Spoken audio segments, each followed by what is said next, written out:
Bom dia, meu nome é Gabriela Cavalcante de Lima, sou residente de ginecologia e obstetrícia do Hospital das Clínicas, da UFG, e hoje eu vou falar sobre o câncer de ovário. Meu orientador foi o Dr. Júlio Ferro. Nesta aula, eu vou abordar sobre epidemiologia, fatores de risco e fatores de proteção, tipos histológicos mais comuns para os tumores malignos de ovário, quadro clínico, exames complementares, rastreamento desse tipo de câncer, estadiamento, tratamento e segmento da doença.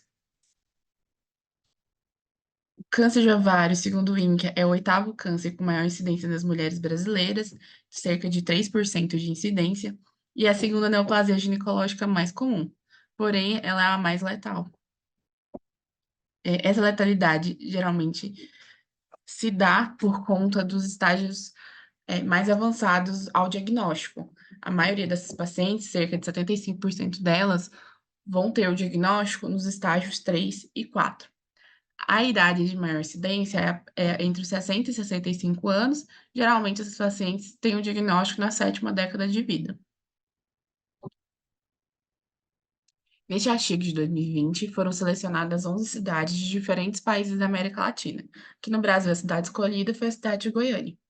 E entre os anos de 1990 e 2012, ele analisou a incidência dos casos de câncer de ovário e observou que houve uma instabilidade na maioria dos países, com exceção do Brasil.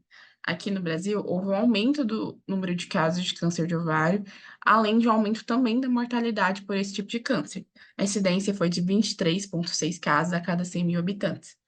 E o que pode explicar isso é o aumento da sobrevida da população em geral, sendo que o câncer de ovário é uma patologia que comete principalmente pessoas mais idosas. Com relação aos fatores de risco, as mutações genéticas possuem grande importância para o câncer de ovário. Acredita-se que cerca de 18 a 20% das pacientes com câncer de ovário apresentam alguma influência hereditária. Dessas, 80 a 85% vão apresentar uma mutação no BRCA1 ou 2. E a gente pode ver isso na tabela, que das pacientes com mutação no BRCA1, a probabilidade de desenvolver câncer de ovário durante a vida vai até 46%. Outras síndromes também podem influenciar, como a síndrome de Lynch, que é uma síndrome hereditária do câncer de cólon não polipoide, e aumenta até em 14% a chance na vida de desenvolver câncer de ovário. A história familiar também pode ser um fator de risco.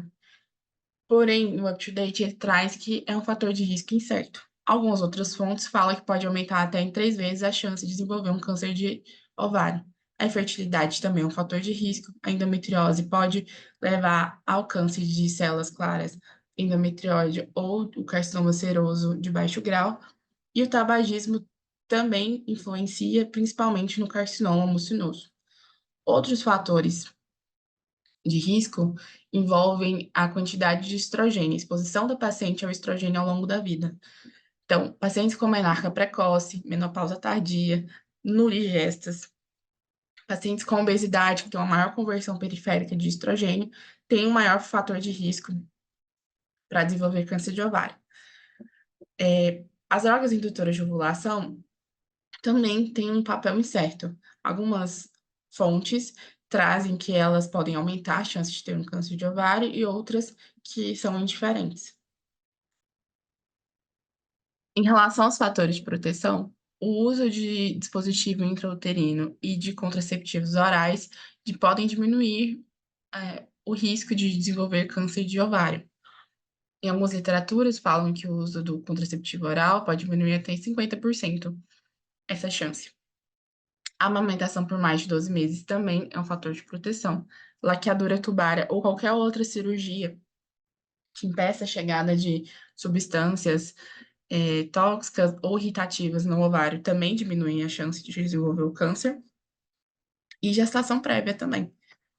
A cada gestação aumenta o fator de proteção, até chegar na quinta gestação, onde ocorre um platô desse índice de proteção para a paciente. As neoplasias de ovário podem ter diversas origens, já que o ovário possui a origem dos 3 folhetos embrionários, o mesoderma, endoderma e o ectoderma. E de acordo com cada tecido de origem, nós vamos poder dividir esses tumores. Os tumores de células epiteliais, eles possuem origem no epitélio celômico, e existem também os tumores de células germinativas e os tumores com origem nas células estromais ou do cordão sexual. As neoplasias malignas mais comuns são derivadas das células epiteliais, cerca de 85 a 95% delas, sendo que 75 a 80% são carcinomas serosos, enquanto 10% são carcinomas mucinosos. De 5 a 15% são neoplasias de origem de células germinativas ou de células estromais. Agora, falando um pouco melhor sobre os tipos histológicos, os tumores epiteliais mais comuns são os tumores serosos, o principal deles é o cistoadenocarcinoma seroso, que tem uma incidência de 75% naquelas pacientes com câncer de ovário. Em 35% das vezes, eles serão bilaterais, não são tumores muito grandes, então eles não vão ultrapassar 25 centímetros. E no histopatológico, vemos os corpos de pissamoma, que são agregações concêntricas arredondadas com material calcificado no centro, igual dessa figura aqui. O cistoadenocarcinoma seroso papilífero de alto grau é o que tem pior prognóstico nessa classe. O adenocarcinoma mucinoso é um tumor que tem a cavidade revestida por epitélio secretor de mucina, que é uma secreção transparente amarelada. Esses tumores atingem grandes dimensões, inclusive podem ocupar toda a cavidade abdominal. E devido ao tamanho deles, eles também têm uma maior chance de ter uma rotura da cápsula, liberando então essa mucina dentro do abdômen da paciente, o que pode gerar um pseudomixoma peritoneal, uma espécie de tumor, né, que na verdade é um material mucoide circundado de tecido fibroso. O problema do pseudomixoma é que ele gera uma grande adesão de alças intestinais e pode levar à obstrução intestinal. Esse tipo de tumor é bilateral em 8 a 10% dos casos e tem uma relação com o apêndice. Pacientes com adenocarcinoma appendicular podem ter disseminação por contiguidade para o ovário, né? Então, seria um câncer secundário a um adenocarcinoma appendicular. Existem também outros tumores epiteliais, entre eles os tumores endometrióides, que estão relacionados à endometriose em 10 a 20% das vezes. O carcinoma endometrióide, ele também tem uma relação com o carcinoma de endométrio. Então, em pacientes com carcinoma endometrióide, 10 a 15% delas vão ter também um carcinoma de endométrio. E é importante definir se esse carcinoma ele é concomitante ao carcinoma de ovário, ou seja, eles tiveram origem diferentes, estão apenas ocorrendo ao mesmo tempo, ou se um é uma metástase do outro, principalmente se for um carcinoma endometrial que fez uma metástase para o ovário. Porque nesse segundo caso, a sobrevida em 5 anos, ela é menor do que se fossem duas doenças concomitantes. Outro tipo de tumor epitelial são os tumores de células claras. Eles podem possuir vários padrões histológicos básicos, mas todos vão possuir células claras e células em cabeça de prego também são comuns. Entre os tumores epiteliais, eles são os que têm o pior prognóstico, porque eles apresentam metástase precoces. Então, mesmo tumores não muito grandes já vão possuir metástase. E, além disso, eles também não respondem tão bem à quimioterapia. Então, tem um prognóstico bem reservado. Outro tumor epitelial são os tumores de Brenner. Geralmente, o tumor de Brenner é um tumor benigno, mas em raros casos ele pode se tornar um tumor maligno. E ele é um tumor sólido que contém epitélio transicional nele e está relacionado à síndrome de Méis, que é quando temos um tumor de ovário, no caso, tumor de Brenner, com ascite e derrame pleural. Os tumores de células germinativas são raros, ocorrem de 1 a 2% dos cânceres de ovário. Eles têm uma incidência maior em mulheres jovens e crianças, na segunda a terceira década de vida. Como eu havia dito antes, eles derivam das células germinativas das gônadas embrionárias e têm como sintoma inicial mais comum a dor abdominal aguda. O tumor maligno de célula germinativa mais comum vai ser o de germinoma, e por ocorrer numa faixa etária mais jovem, principalmente mulheres no menacme, ele também vai ser a malignidade ovariana mais comum na gestação. Vai ter um crescimento rápido e ele também pode se originar de uma gonodoblastoma pré-existente. Então, aquelas mulheres que tiverem estigmas, um perfil eunucoide, é importante solicitar um cariótipo para elas, porque às vezes esse germinoma ele se originou de uma gônada de genética que evoluiu para um gonadoblastoma e depois um de germinoma. Ele possui como marcador tumoral DHL, então nesses pacientes o DHL estará aumentado na maioria das vezes, tem um bom prognóstico e tem uma boa resposta à quimioterapia e à radioterapia, que não é tão comum nos tumores ovarianos ter uma boa resposta à radioterapia, como a gente vai ver lá na frente. O teratoma imaturo é o segundo mais comum dos tumores malignos de células germinativas, também vai ocorrer em pacientes jovens, 50% delas vão ter entre 10 e 20 anos, geralmente unilateral, e ele vai ter origem de tecidos embrionários e fetais, no ectoderma, mesoderma e do endoderma, dos três tecidos.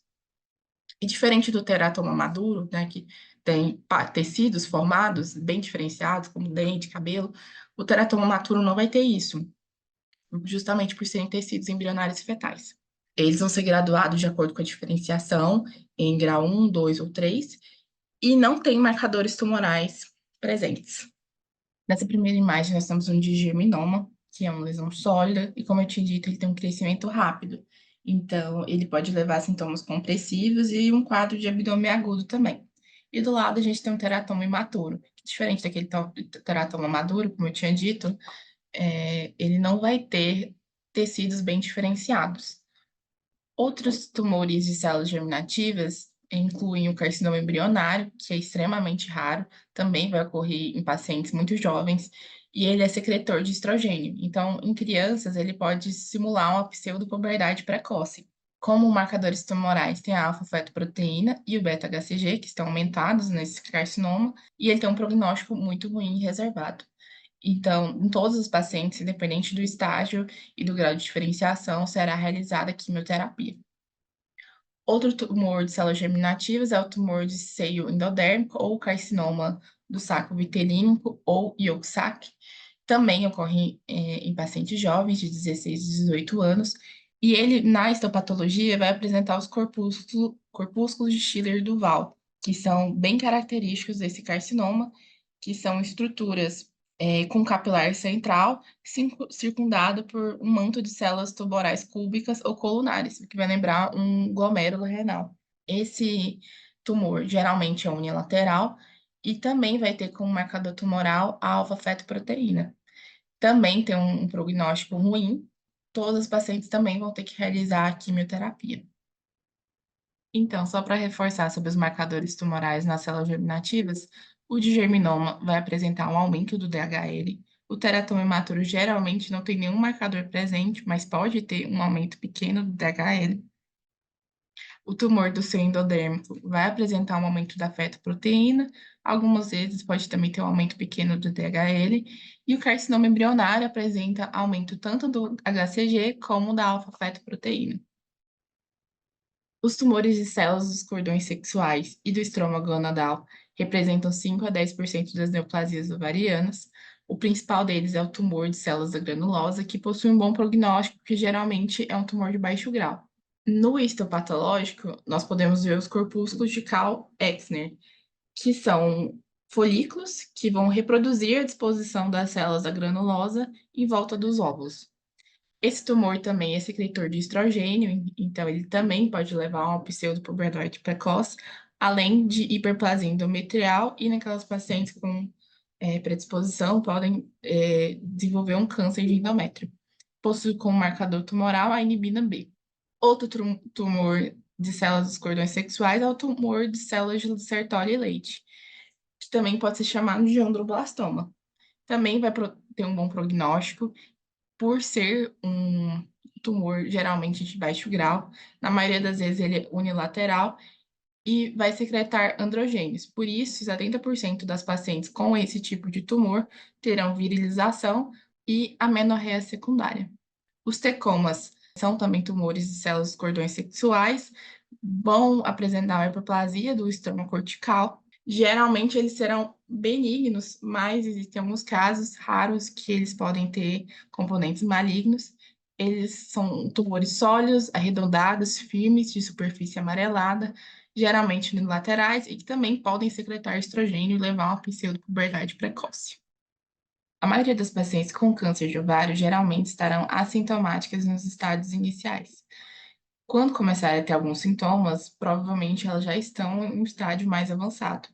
E os principais sintomas serão dor do tipo peso, aumento do volume abdominal, que pode ser por conta de uma ascite ou então um tumor abdominal, emagrecimento, sintomas gastrointestinais, como constipação intestinal ou então plenitude gástrica, sintomas urinários, quando a massa causa obstrução de ureter, então ela pode ter estrangúria, sintomas de obstrução, então oligúria, sangramento uterino anormal, e em pacientes com ascite muito volumosa, elas podem ter dispneia ou então derrame pleural.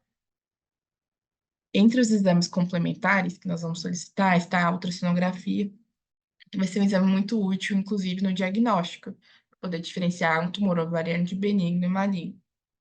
Existem algumas ferramentas que nós podemos usar nessa diferenciação. Um deles são os critérios de Sassone. Ele tem um valor preditivo negativo em torno de 96% para neoplasia ovariana. Então, a ausência de características malignas fornece uma boa garantia em relação a gente não estar diante de um tumor maligno. Só que o contrário não é verdadeiro. Então, se a gente tiver características malignas, eu não consigo afirmar que aquele tumor é maligno. E quais são essas características? Para as pacientes com tumor maligno, serão mais idosas, com tumor bilateral, crescimento rápido, tumores sólidos ou complexos, com cápsula espessa ou com implantes, conceptações, vegetações internas, ascite, vai ter uma baixa resistência ao Doppler, então, nessas pacientes, os tumores têm vasos irregulares e calibrosos, com muita aporte de sangue, que vai levar a essa baixa índice de resistência. São tumores maiores, acima de 8 centímetros, e multilobulares.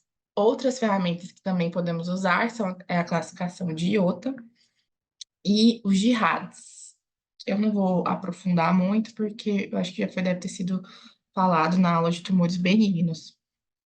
Aqui nessas imagens, a primeira é uma massa ovariana complexa, então a gente vai ter um componente sólido e um componente cístico nela, e também um septo espesso e intracístico, né, que é nessa região aqui. A segunda imagem é um adenocarcinoma seroso de ovário, e no Doppler vai mostrar justamente aquela baixa resistência que eu falei, no componente sólido no interior da massa. Então, se der para ver aqui, a resistência dele é menor que 0,45, é de 0,43. A última imagem é um tumor endometrioide e ele já apresenta uma massa complexa predominante. Então, tem uma região sólida com áreas císticas, e essas áreas císticas, que são essas aqui, elas podem ter ocorrido devido a uma hemorragia interna ou áreas de necrose.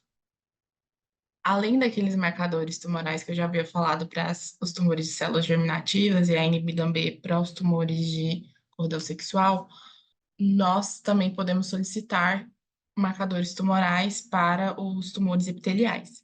O principal deles é o CA-125. Ele não é um marcador para usarmos no diagnóstico dessa paciente. Ele vai auxiliar a gente no segmento para avaliar a recidiva da neoplasia depois da paciente tratada.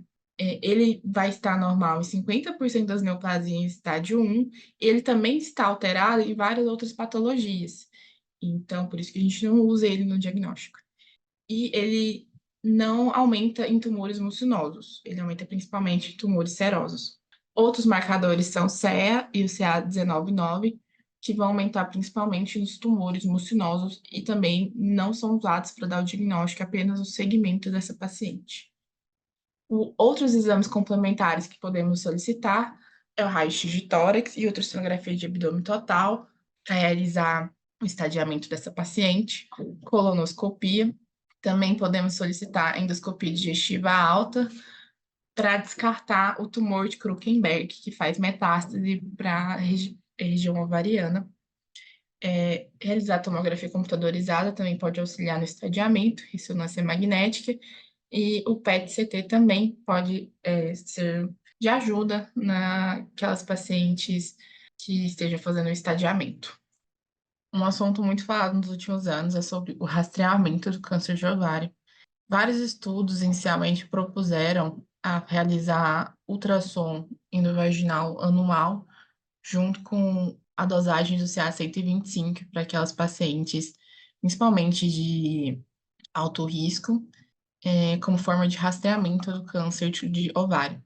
No entanto, em estudos mais recentes e nível de evidência 1A, foi mostrado que o uso do ultrassom e do CA-125, os dois juntos ou isolados, não mostrou diminuição da mortalidade nessas pacientes com câncer de ovário e não, nem diferença no prognóstico dessas pacientes. Então, por isso, não é recomendado realizar o rastreamento do câncer de ovário, nem com ultrassom, nem com CA-125. O exame físico também não é tão sensível em pacientes com câncer de ovário, até porque muitas vezes vamos encontrar alterações no exame físico apenas em pacientes com câncer em estágio avançado. Nas pacientes com história familiar de alto risco, para câncer de ovário, o que é recomendado é que essas pacientes sejam encaminhadas a um geneticista para realizar um teste genético à procura de mutações genéticas e oferecer para elas, quando possível, a cirurgia redutora de risco, que seria uma salpingoforectomia bilateral. Quem são as pacientes candidatas a esse teste genético?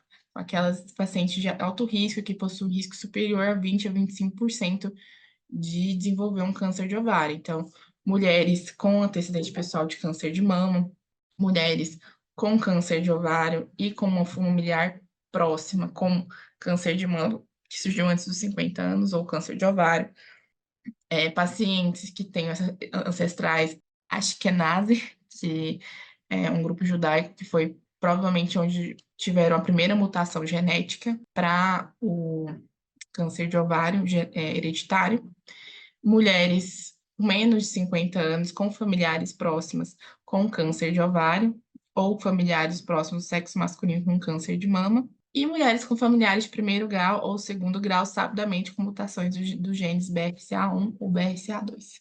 O estadiamento do câncer de ovário, segundo a FIGO, será o seguinte: estadio 1 são tumores limitados aos ovários com a superfície externa sem tumor. Se for unilateral, é um A. Se for bilateral, é um B. Se tiver ruptura capsular ou presença de células malignas na ascite ou no lavado peritoneal, é classificado como um C.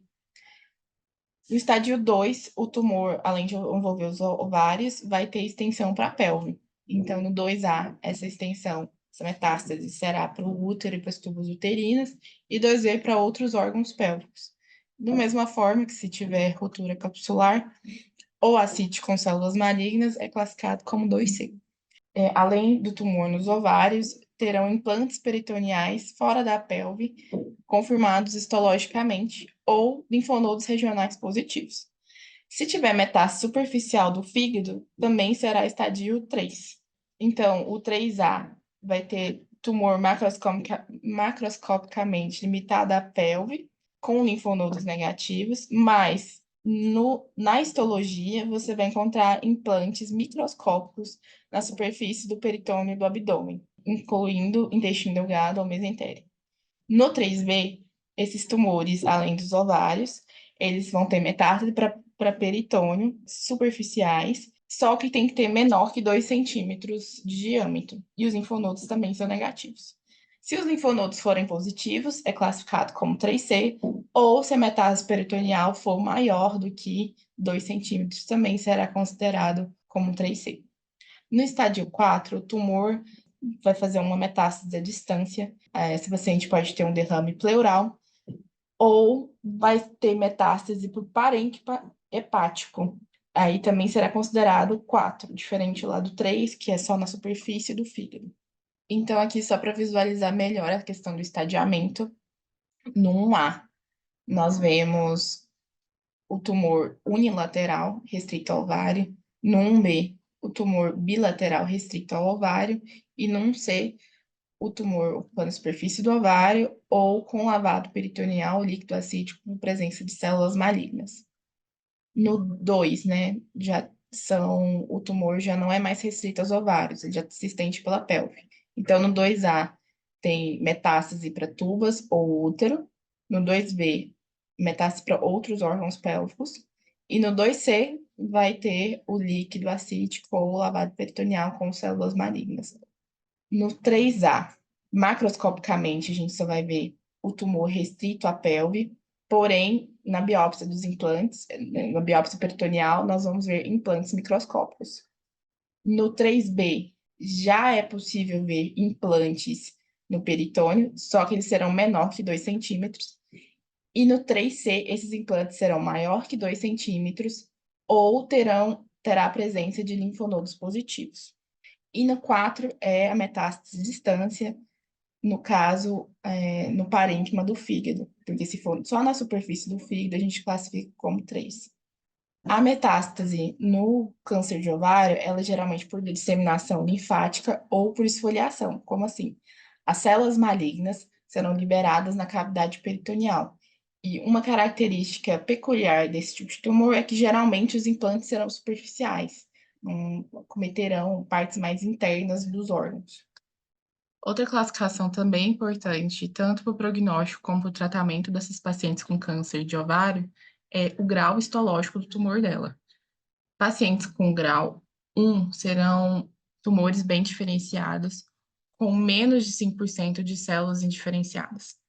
Os tumores de grau 2 são moderadamente diferenciados, com um crescimento de células indiferenciadas entre 6% e 50%, e o grau 3, que é o de pior prognóstico,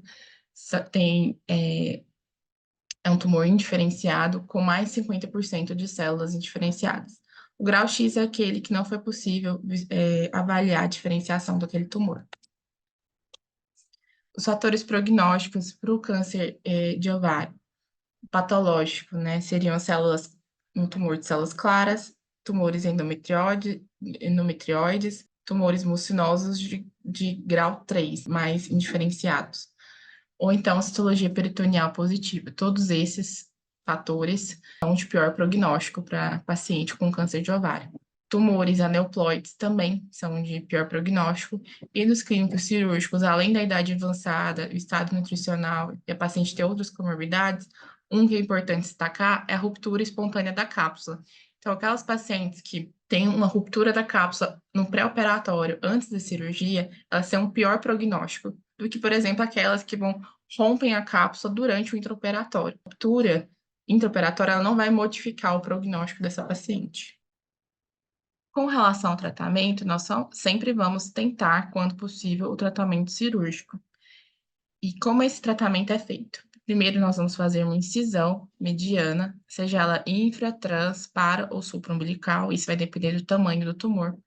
Realizar um lavado peritoneal ou mandar o líquido acítico para biópsia. O lavado peritoneal a gente vai injetar 100 ml de soro fisiológico, recolher aquele material. Após fazer o lavado, vamos seguir com a exploração da cavidade peritoneal e realizar a inspeção e palpação de toda a cavidade, dando atenção também a olhar diafragma, quando possível, fígado e outros órgãos pélvicos. Se essa paciente for estágio 1A, com prole não definida, né, ainda quiser ter filhos e tiver grau 1 ou 2, podemos optar pela cirurgia com anexectomia unilateral, retirar só aquele ovário com o tumor. E fazer também a aumentectomia, biópsia peritoneal aleatória, quando não tiver nenhum sinal de doença macroscópica, né, implante macroscópico no peritônio, amostragem ou linfadenectomia pélvica e de paraórticos. Isso para o paciente 1A, apenas com prole não definida. As pacientes 1A com prole definida ou 1B e 1C, grau 1 e grau 2, nós vamos fazer histerectomia total, com salpingoforectomia bilateral, omentectomia infracólica, biópsia peritoneal aleatória também, quando não tiver nenhum sinal de implante peritoneal, amostragem ou linfadenectomia pélvica de paraórticos. Então, na 1A, que não tem prole definida, só anexectomia unilateral, e na 1A com prole definida, 1B e 1C, faz esteré e salpingoforectomia. Hoje em dia, tão recomendada a linfadenectomia sistemática dos linfonodos clinicamente negativos. O que eles recomendam é a retirada, a amostragem desses linfonodos para mandar para biópsia de congelação e não mais retirar todos os linfonodos pélvicos e paraóticos. Mas esse ainda é um assunto polêmico que não tem um consenso. Mas os últimos estudos mostram que não aumenta a sobrevida realizar a linfadenectomia daqueles linfonodos clinicamente negativos. O tratamento cirúrgico nas pacientes estádio 2 e 4, ele busca diminuir o máximo possível de lesão macroscópica dessas pacientes, porque na maioria das vezes não vai ser possível retirar todo o tumor. Então, é realizada a cirurgia de citorredução, que é a retirada de toda a doença macroscópica ou a tentativa de retirar toda a doença macroscópica. A citorredução pode ser classificada como completa, quando é retirada toda a doença macroscopicamente visível, ótima, quando tem a citorredução e é deixado um resíduo tumoral menor que 1 centímetro de diâmetro, e subótima quando essa citorredução ainda deixa um remanescente tumoral maior que 1 centímetro. Nessas cirurgias, a gente não realiza o lavado peritoneal. Outra opção cirúrgica também é o debulking ou a citorredução de intervalo. A paciente foi submetida a uma cirurgia primária e foi feita uma citorredução subótima, ou seja, ficou uma massa tumoral maior que 1 centímetro. A paciente vai realizar a primeira quimioterapia e depois será submetida a uma nova cirurgia para tentar diminuir, né, reduzir ainda mais essa massa tumoral, melhorar as chances dela prognósticas. Outra opção cirúrgica é o second look ou a cirurgia de revisão. Nesse caso, a paciente foi submetida a uma cirurgia primária, realizou quimioterapia, ela não tem sinais clínicos de doença, nem laboratoriais, nem de imagem, e na maioria das vezes a redução foi ótima ou completa.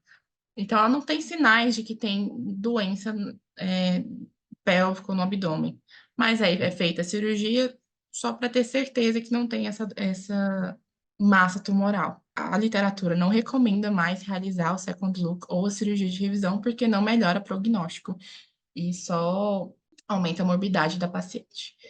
Pode ser usada a classificação de fagote depois da cirurgia para definir se foi uma cirurgia com a citorredução ótima ou não. A quimioterapia vai ser realizada com carboplatina e paclitaxel, e é indicada nas pacientes em estadios 1A e 1B, grau 3, e estadios 1C adiante, independente do grau de diferenciação. Nas pacientes em estadios 1A e 1B, grau 1 e grau 2, não é recomendado realizar a quimioterapia.